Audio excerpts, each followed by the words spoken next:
Guvernatori i Kalifornisë Gavin Newsom nuk ka kursyer kritikat ndaj liderëve botror gjatë pjesëmarrjes së tij në Forumin Ekonomik Botror në Davos gjatë kësaj jave, duke akuzuar ata për komplicitet dhe dështim në përballjen me qëndrimet agresive të presidentit Donald Trump për çështje të tilla si Greenlanda dhe tregtia. Duke folur për gazetarët në Davos, ai u shpreh i shqetësuar për mënyrën se si liderët evropian dhe të tjerë global kanë reaguar ndaj Trumpit, duke thënë se shumë prej tyre janë përkulur përballë veprimeve dhe retorikës së tij, gjithnjë më të ashpër. Thjesht është katastrofike, tha Newsom. Ai shtoi me humor se do kishte dashur të sillte disa mbrojtëse për gishtat për të gjithë liderët botror, një shaka që Newsom përdor shpesh për t'i akuzuar ata që janë të dorëzuar ndaj kërkesave të Trumpit.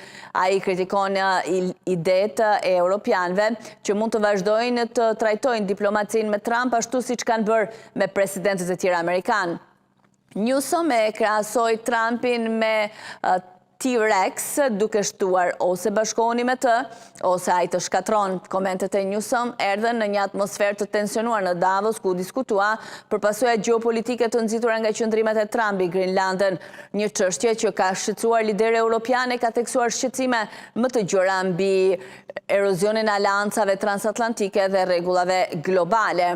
Një ditë më parë, aksionet e Wall Street ranë pasi Trump kërcënoi se do të vendoste tarifa të reja ndaj 8 shteteve europiane për shkak të përpjekjeve të tij për të marrë kontrollin mbi Greenlandën. Ky veprim i Trump ka shtuar shqetësimin për pasiguritë tregtare dhe ka vënë në pikpyetje qëndrimin e tij ndaj aleatëve të Shteteve të Bashkuara të Amerikës.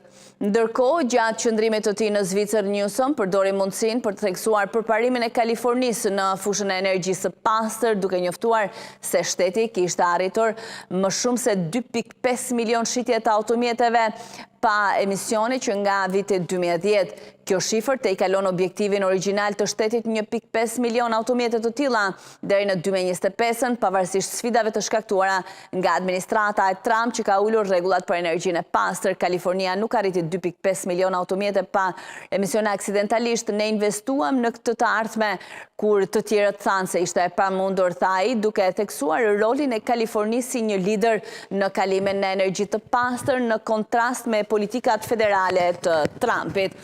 Ndërkohë, në Davos, diskutimet rreth Greenlandës mbeten në fokus me liderë europian që shprehen shqetësime të mëdha për pretendimet e presidentit Trump ndaj territorit dhe pasojat që mund të ketë kjo për aleancën transatlantike.